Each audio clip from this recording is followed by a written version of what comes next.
We just assumed that we'd got a cough-cold thing going on with everybody, but unfortunately within a couple of days Ben deteriorated and it was quite clear that he wasn't his usual self. He became quite subdued and sought some additional help to find out what was going on.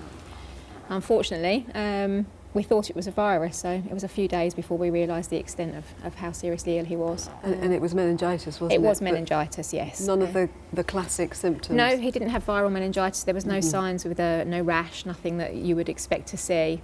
He just became more and more unwell until eventually he was unresponsive, just couldn't get him to wake up or talk to anybody or respond in any way, so and we called an ambulance. Oh, you were saying, obviously, surgery is not scheduled on a Christmas day, but obviously life happens. Do you tend to, how often are you called in on a Christmas day?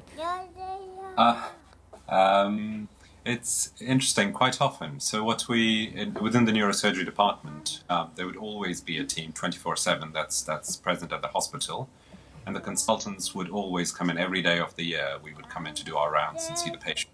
And if emergency surgery needs to take place, then there's always a consultant available to lead that surgery. It's just the nature of the work and the critical nature of the children that are here, where we do need to provide that service. But as I mentioned, it's really seeing kids recover like that. That really just gives us all the energy to carry on doing this work year on year, on Christmas Day, on the other days. And it's an absolute pleasure to see how well Ben's doing. How is Ben now?